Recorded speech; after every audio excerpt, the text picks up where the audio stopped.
Hello दोस्तों, one day aspirant YouTube channel पे आप लोगों का स्वागत है। करंट की इस क्लास में हम लोग आज समझेंगे कि यह जो सर्प है, यह जो सांप है, यह क्यों चर्चा में है। इसके बारे में हम लोग थोड़ा सा जानेंगे। इसके बाद ये देखेंगे कि ये कहाँ पाया जाता है, पहले कहाँ पाया गया था। इसके बारे में सारी चीज़ों को हम लोग समझेंगे और चर्चा में क्यों है और एग्जाम की दृष्टि से क्यों महत्वपूर्ण है, इसके बारे में हम समझेंगे। देखिए, यह सांप जो है, यह सर्प जो है, अहेतुल्ला लागनिरोस्टिक्स सांप इसका नाम है। आप लोग इसको याद रखिएगा, ये बार बार याद करने वाली चीजें नहीं है। अब दिमाग में आप रख लीजिए कि इस प्रकार का जो सांप है, यह पहले कहाँ पाया जाता था। वाल्मीकि टाइगर रिजर्व में पाया जाता था, पश्चिमी चंपारण बिहार में। लेकिन यह जल्दी में, हाल ही में जो है, यह दुधवा नेशनल पार्क में पाया गया है। कहाँ पाया गया है? हाल ही में जो है, यह दुधवा नेशनल पार्क में पाया गया है, जिसके वजह से यह क्या हो गया है, चर्चा में बना हुआ है। जिसके वजह से यह जो है चर्चा में बना हुआ है। और जो चीज़ें चर्चा में होती हैं वो करंट की दृष्टि से महत्वपूर्ण हो जाती हैं, ऐसा आप सभी लोग जानते हैं। तो अब ये करंट की वजह से महत्वपूर्ण हो गई। तो अब आपसे पहले पूछेगा कहाँ पाया जाता था, तो आप वाल्मीकि बताएंगे, पश्चिमी चंपारण। वर्तमान में पूछ रहा है तो ये दुधवा नेशनल पार्क में पहली बार पाया गया है। और इसकी बनावट के बारे में करेंगे तो इसकी लंबी थूथून होती है और ये लंबा होता है। सांप जो है, सर्प होता है जो लंबा होता है, हरा रंग का होता है, भूरे रंग का होता है। आगे हम इसकी चर्चा करेंगे। यह जो है गैंडों की जब शिफ्टिंग हो रही थी दुधवा नेशनल पार्क में, जब गैंडों को शिफ्ट किया जा रहा था, उसी समय इसको लोगों ने देखा था। मतलब उस समय जो अधिकारी या जो कर्मचारी वहां पे थे, जिस लोगों ने शिफ्ट कर रहे थे, वही लोगों ने इसको देखा और ये शिफ्टिंग के समय दिखा। वाल्मीकि में हमने बताया कि पहले पाया जाता था, इस समय जो है यह दुधवा नेशनल पार्क में दिखा। इसकी विशेषता क्या है? ये पतला होता है, लंबा होता है। यह पतला होता है, लंबा होता है, हरा और भूरा रंग का होता है। हरा और भूरा रंग का होने से एक फायदा इसको है कि यह जो है पेड़ों पे रहने वाला जीव है और ये छिप जाता है। भूरे रंग के, अब क्या होता है, शाखाएं जो होते हैं लगभग भूरे रंग की होती हैं। यदि वो उसमें चिपका है तो भी नहीं दिखेगा और नहीं तो पत्तियों के पीछे छिप जाएगा। हरे रंग का होगा तो ये दोनों रंग का पाया जाता है, हरा और भूरा, और ये पत्तियों में छिप जाता है। यह जो है हल्का जहरीला होता है। यह जो सर्प है हल्का जहरीला होता है, जिसके वजह से मानव के लिए जो है, मतलब व्यक्ति के लिए ये नुकसानदायक कम है, मतलब नगण्य के भाव में नुकसानदायक है। और इसका परिवार क्या है?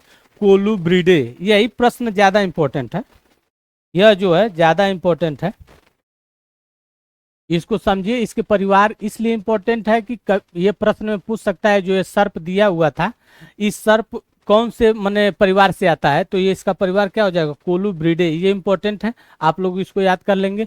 फिर एक इंपॉर्टेंट चीज ये है कि ये हरा और भूरा रंग का होता है। इसकी नाक जो होती है रोस्टल टाइप की होती है, लंबी नाक होती है।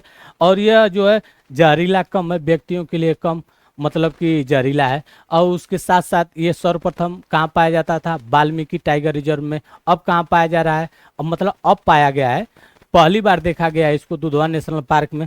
अब थोड़ा सा दुधवा नेशनल पार्क के बारे में जानेंगे, क्योंकि दुधवा नेशनल पार्क का इसमें प्रयोग किया गया है। तो दुधवा नेशनल पार्क में जानिए आप, उत्तर प्रदेश स्पेशल जब आप लोग पढ़ेंगे तो उसमें आप लोगों को इन सारी चीज़ों को बताया जाएगा कि दुधवा नेशनल पार्क कब बना, कैसे बना।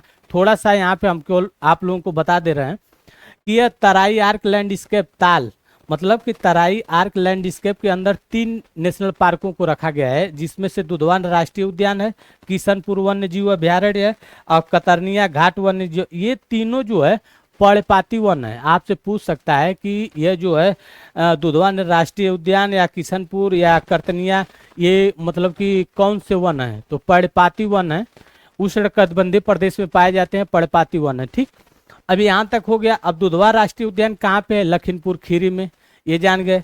किशनपुर वन्य जीव अभ्यारण्य कहाँ पे है? लखीमपुर खीरी में। ये दोनों लखीमपुर खीरी में है और इनको जो है 1987 में मर्ज कर दिया गया था। ये जो है नेपाल के और उत्तर प्रदेश के बॉर्डर पर पाया जाने वाला नेशनल पार्क है। ठीक, और अब करतनिया घाट के बारे में थोड़ा सा जानेंगे। करतनिया घाट जो है कहाँ पे पाया जाता है? बहराइच में। करतनिया घाट जो है बहराइच जिले में पाया जाता है। और बहराइच जिले में इसका क्षेत्रफल कितना है? 400.6 वर्ग किलोमीटर कह लीजिए, 400 वर्ग किलोमीटर इसका क्षेत्रफल है। इसमें जो है कौन सी नदी बहती है? गिरवा नदी पाई जाती है। और यह जो है किसके लिए? चीतल, हिरण, सुअर, हाथी, तेंदुआ और बंगाल टाइगर के लिए। दुधवा नेशनल पार्क में बंगाल टाइगर का क्या है? एक संरक्षित क्षेत्र है। और यहाँ पे चीतल, हिरण, सुअर आदि इत्यादि मतलब जितने प्रकार के जीव हो सकते हैं, जंगली जीव, लगभग सभी छोटे बड़े जीव यहाँ पे पाए जाते हैं। और अब वाल्मीकि के बारे में थोड़ा सा जान लीजिए। वाल्मीकि टाइगर रिजर्व 2018 की बात करेंगे। वाल्मीकि टाइगर रिजर्व के बारे में जानने के लिए 2018 की यदि बात करेंगे तो उस समय जो है गणना किया गया था तो बंगाल टाइगर वहाँ पे 32 थे। कितने थे? बाघों की संख्या वहाँ पे 32 थी 2018 में गणना के अनुसार जो है। आया गंगा के मैदान में, गंगा के मैदान जैव भौगोलिक क्षेत्र में टाइगर रिजर्व वनस्पति भाभर और तराई क्षेत्र में पाया जाने वाला है।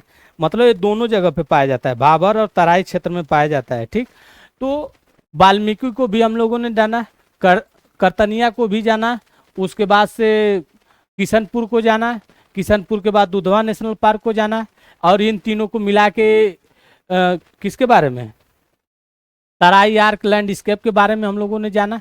तो ये सारे चीज जो है एग्जाम की दृष्टि से महत्वपूर्ण है। क्या है? महत्वपूर्ण है। तो आज हम लोगों ने जितनी चीजें पढ़ी इसमें से कई प्रश्न आप लोगों के सामने बन सकते हैं। तो इसी वजह से इसको हम लोग क्लास में लेके उपस्थित हुए, क्योंकि हम सोच रहे थे कि ऐसे प्रश्न जो है एग्जाम में बन सकते हैं, तो क्यों ना बच्चों को दिया जाए। तो आज की क्लास को इतना ही। अगले क्लास में फिर हम कुछ नई टॉपिक के साथ आप लोगों के सामने उपस्थित होंगे। धन्यवाद।